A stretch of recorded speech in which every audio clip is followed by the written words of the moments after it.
Welcome back, everyone. This is GTA Failure with another episode of Pyromaniac Tommy. We're up to our second Umberto mission, our final mission, playing as Hillary. So this is cannon fodder. The reason we need a helicopter here is that there is a sniper on the roof and we need to kill him. We're going to try first with Molotovs and then with the katana. Either way, we need up there with this helicopter. So we'll fly over to the compound right across the street from the pizza place. And we've seen this before when I did my episode on cannon fodder, but as soon as we go to this other camera, I'm not in control. Right here, I'm not controlling the helicopter anymore. I just have to hope that it gradually settles down without hitting any light poles or anything like that, which might spin the helicopter and kill one of our compadres here. All right, so we are supposed to kill all those guys at the end of the alley. The first three are kind of infinitely repeating. You're going to see that throw was a little bit short, but this one I think is going to kill three, but then they'll be replaced by three others. So they kind of run around, and then more guys show up. And so we're just trying to kill the five guys down there and blow up that vehicle, and then we'll move on to the next phase of this mission. So there goes the vehicle, and now I see there's still the two guys in the back that need taken care of. Would you guys like to have a nice cozy fire? I think you would. I hope you brought some s'mores. There's one for you. Okay, and then we're going to cut the, seeking reinforcements from the cafe. We're going to cut me driving to get another helicopter. The helicopter I brought here despawned. Whoops.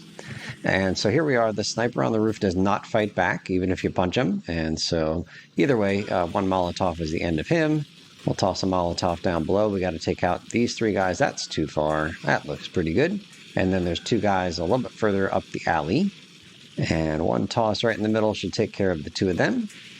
There we go. And then, again, cutting. Actually, I'm not cutting anything here, but I will be teleported down to the ground. And our job is to grab the van. I don't know what's in there. Is there drugs in here? I think it's drugs. And so I'm going to push the rear, trying to line up the van with the alleyway that we're exiting from. And I did not push enough. And I got yanked out and just this whole big mess. It could have been real easy if I had just managed to push a little more and get out before we started getting harassed here. And so I know that I can fail for killing, one or more of the Cubans, my buddies here, at various points in this mission, which is why you don't see me tossing any Molotovs here. I'm just so leery about accidentally killing one of the Cubans and then failing. So we got yanked out again. Health is down to 162. We're running. Okay, so from here, I can throw some Molotovs as long as we don't endanger any Cuban lives. How about some over there? Yep, you got those. And are we ready? Finally, there's this one guy, looks like he's going to pull me out. Leave me alone. I just want out of here. All right, so we're lined up with the alley, and let's go. Okay, so I don't think we're going to show the rest of this drive. It was a little bit dicey with however many pop tires we have here and the two wanted stars and the police harassing us, but we made it safe and sound. So here is our second and final attempt now. This is going to be with the katana only.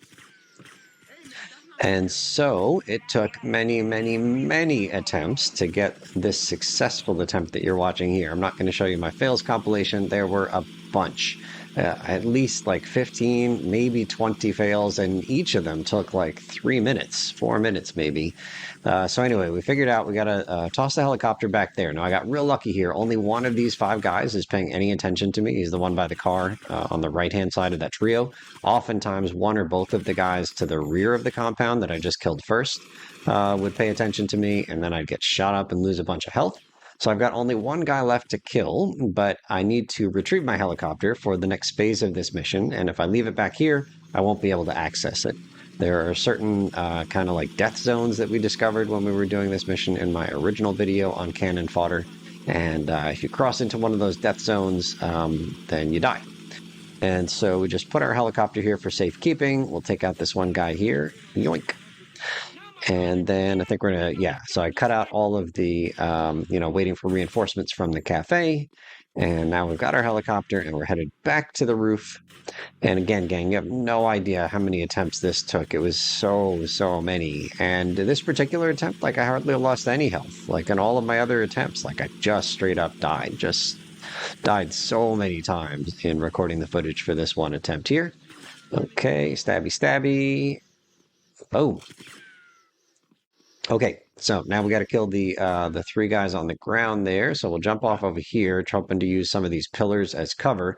And oftentimes, two of these three guys would target me with bullets, but for whatever reason, in this attempt, they all just like lost interest. As soon as I started hiding behind the pillar, they all turned around, and even here, when I'm right behind them, they still can't see me.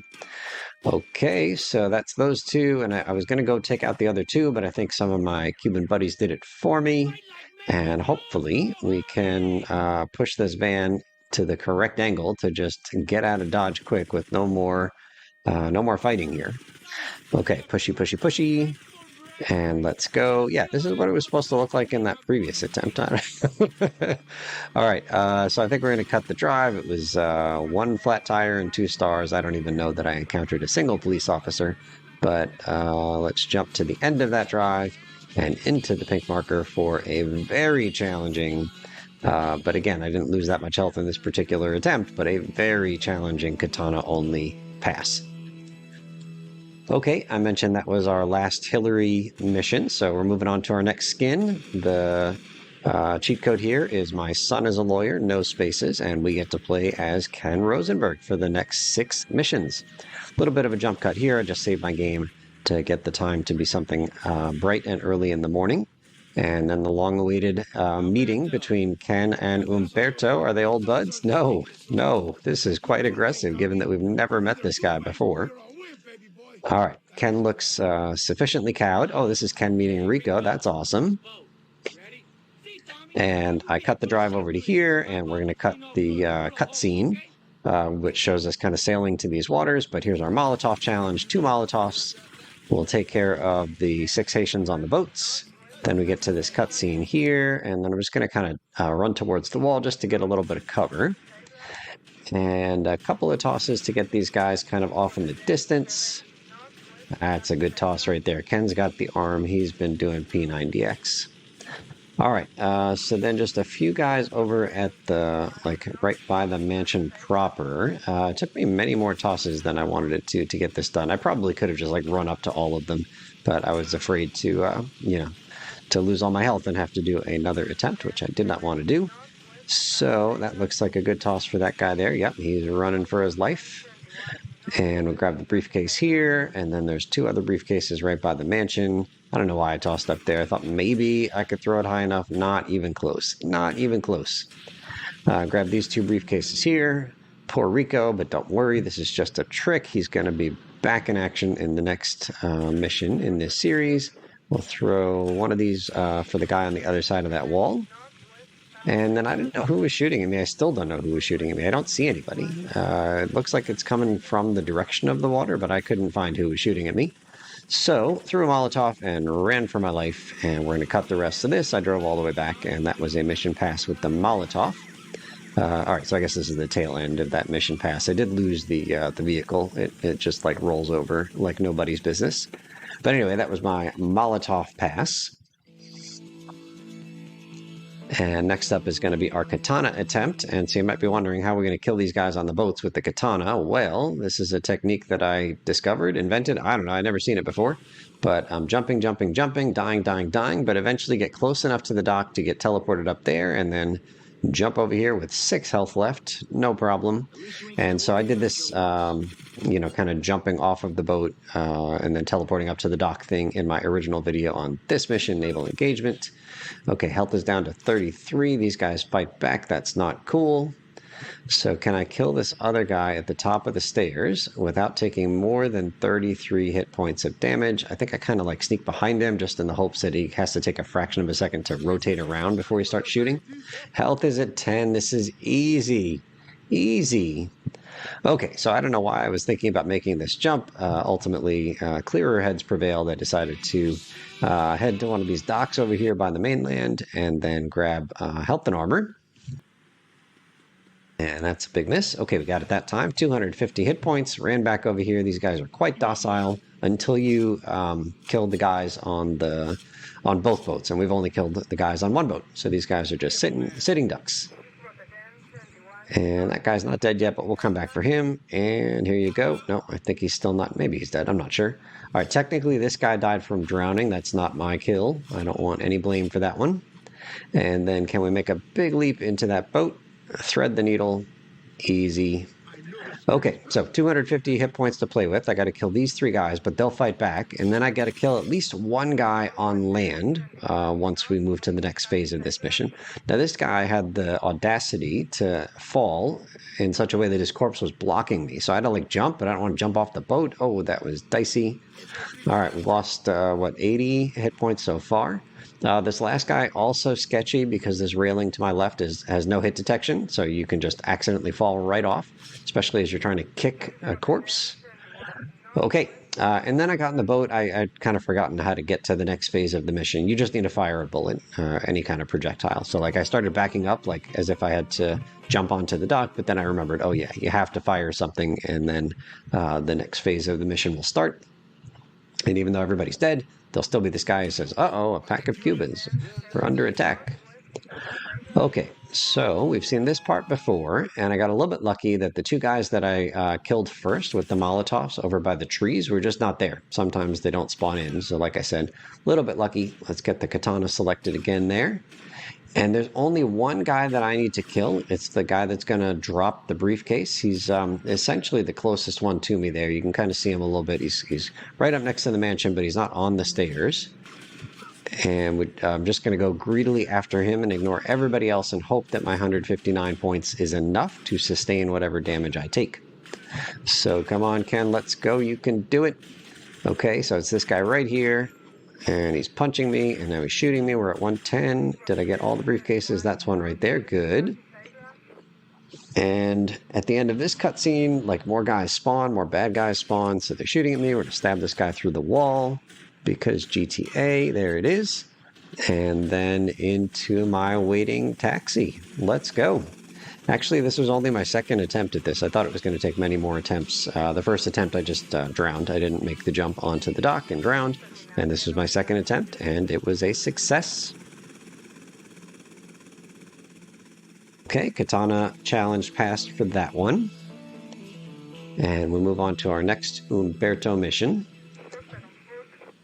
And what do we do next? Trojan Voodoo. So, cutting most of the beginning parts of this, you got to take the guy here over to the compadres. You steal a voodoo somewhere. Always when I'm speedrunning, I try pushing this first guy out of my way, and it never goes well. And this was the old, like, this is the best it's ever gone for me. I'm not speedrunning it right now, but that's the dream right there. And then, of course, I waited here thinking I needed to wait for the pink marker to show up. But no, as soon as you get out, you move on. So let's toss some Molotovs and kill all the guys in here. This is pretty straightforward with Molotovs. Okay, anybody out there need attention? No, we're good. And I'm actually not even going to show you me connecting all 3 dynamite fuses or whatever here. Just as soon as the guys in here are all dead, the rest is straightforward. So we're going to cut straight to my next attempt at this, which is the katana attempt. But I was able to pass with the Molotovs on my first attempt. This guy's just playing dead. Stand up. Let's go. Take it like a man. And bam. Nope. Bam. There it is. Okay. And in this case, in this attempt, I decided to just kill everybody before going into the pink markers. Oh, man, we are just on fire with this katana. Let's go. And stabby, stabby. Okay. Oh, my bad. That is my bad. Sorry about that. No hard feelings. Okay, one more guy to kill up on the second level. And here he is. Bam, right in the gut. Oh, Ken was just on a mission here. Oftentimes it takes me 2 or 3 swings to kill somebody, either decapitate them or do the kind of straight stab into the belly. But no, Ken was just like, I'm a lawyer, I'm busy, and let's get this thing done. Okay, so then I made a poor decision with my 132 health. I was like, hey, any other Haitians I see, they're getting stabbed. And so there's these 2 guys by the gate, and so we're at 132. Now we're at 92. I haven't killed anybody. They're still both shooting at me, wrecking me down to 33. I'm running for my life. I got no more kills done, hoping to use the Cubans here as human shields to protect Ken's fragile body from any more shots from the Haitians. But that was it. And again, I think that was my first attempt, and we'll show you the second coolest explosion in Vice City. I think the coolest explosion is the one at the construction site right opposite Avery's place. But this is a nice explosion too. And then that's another Katana mission passed.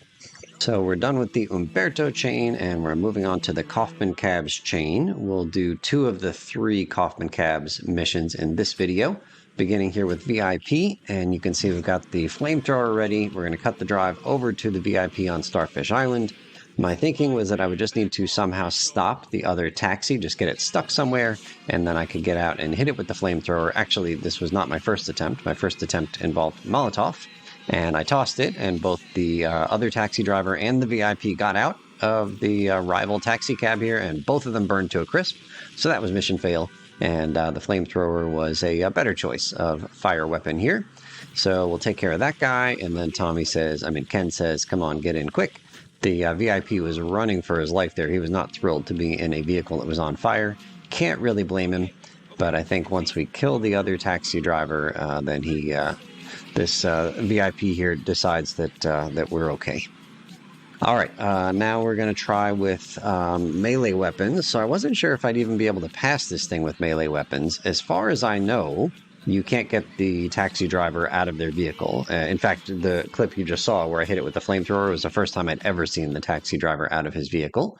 So a little fast forwarding here. My plan was just to get the guy stuck and then see if I could damage his vehicle enough. You don't actually have to kill the taxi driver. You don't have to blow up their vehicle, but you have to damage it enough so the VIP gets out. And so the katana isn't doing nothing for no one. So we'll type in another cheat code here. Let's see if the baseball bat does anything. So that clearly damages the vehicle. And I was just hoping that it was damaging it enough to get the VIP out, but I wasn't sure. The health bars of the vehicles are not visible, obviously, and so I didn't know if I was still damaging it, even though there was no more damage visible to the taxi after a certain number of swings of my baseball bat. Gosh, Ken looks like a raving lunatic here. Okay, final cheat code, final melee weapon is the chainsaw. For sure this can damage the taxi, but is it actually counting? Can we get the VIP out of the vehicle? Yes, we can. You just teleport it out once the HP of that taxi got below a certain amount.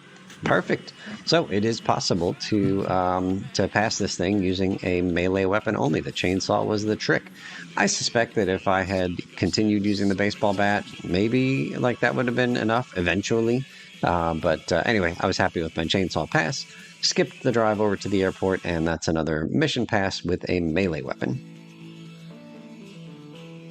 Okay, next up is the second of 3 Kaufman Cabs missions. In this one, we have to destroy 3 rival cabs from the rival cab company. It's called Friendly Rivalry here.